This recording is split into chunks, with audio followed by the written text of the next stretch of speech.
रामायण की कथा में जब जब त्याग, प्रेम और तपस्या की बात होती है, तो हम सहज ही श्री राम, सीता और लक्ष्मण के नामों को स्मरण करते हैं।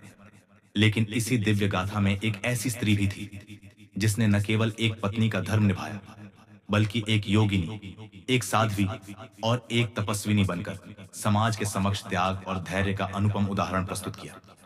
यह कथा है मिथिला की राजकुमारी, जनक नंदिनी उर्मिला की। बहुत कम लोगों को झात है कि उर्मिला केवल एक साधारण स्त्री नहीं थी।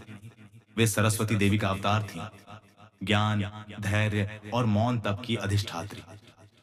कुछ ग्रंथों के अनुसार वे महालक्ष्मी के छाया रूप में जन्मी थी, जिनका उद्देश्य केवल लक्ष्मण के जीवन में सहचरी बनना नहीं था, बल्कि धर्म के एक ऐसे अदृश्य स्तंभ की भूमिका निभाना था, जिसे युगों तक स्मरण किया जाए।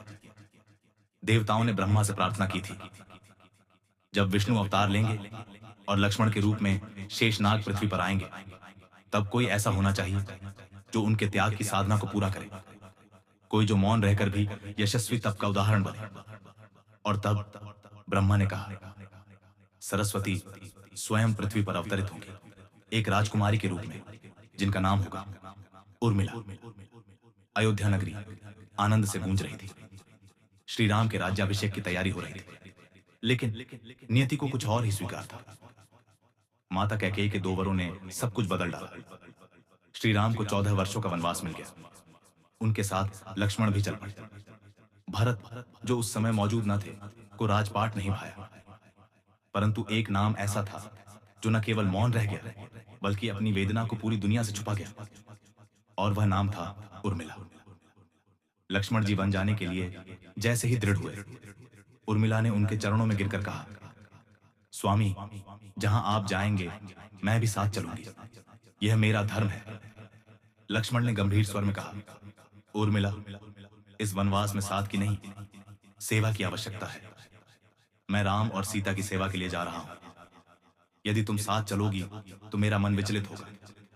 तुम्हारी सेवा मेरे लिए यही है कि तुम यहां रहकर अयोध्या और मिथिला के बीच संतुलन बनाओ। उर्मिला ने आंखों में आंसुओं को समेटा, सिर झुकाया और बिना कोई विरोध किए लक्ष्मण के जाने को स्वीकार किया। लेकिन उसी क्षण से उसके भीतर शुरू हुआ एक और वनवास, जो अयोध्या में रहकर भी हर दिन, हर क्षण आत्मिक और मानसिक वनवास जैसा था। उर्मिला ने व्रत लिया, जब तक मेरे स्वामी लौट कर नहीं आते, मैं न श्रृंगार करूंगी, न संगीत सुनूंगी, न हंसी बोलूंगी, और न ही चंद्रमा को देखूंगी। यह केवल प्रतीकात्मक व्रत नहीं था, यह उसकी तपस्या की शुरुआत थी।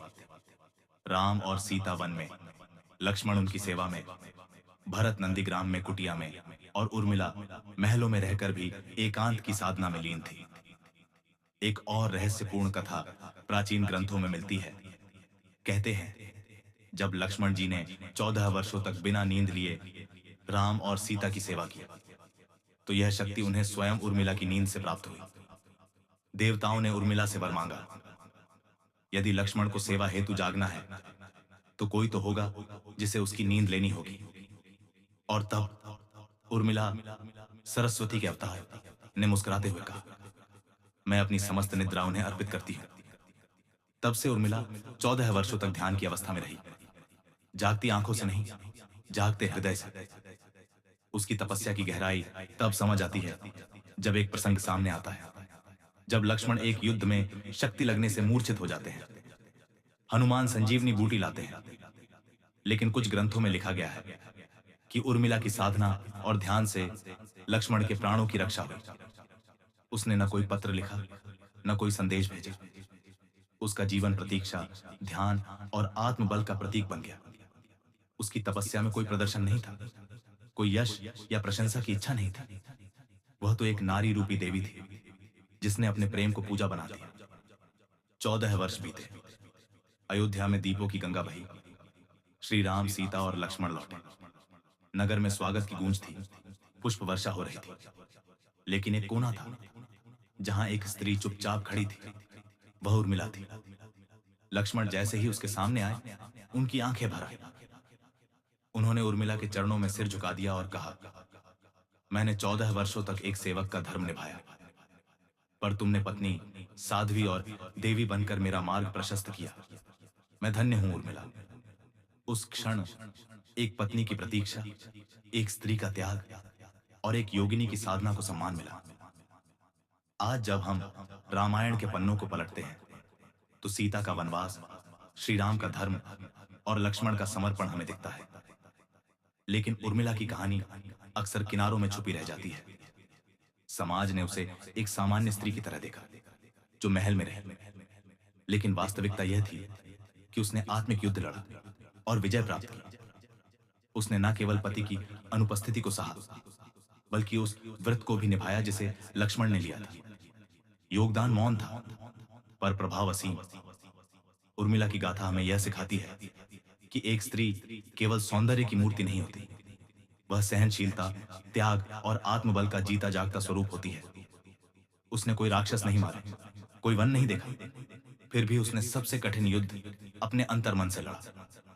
उसने दुनिया को यह दिखाया कि नारी अगर मौन है, तो इसका अर्थ यह नहीं कि वह कमजोर है।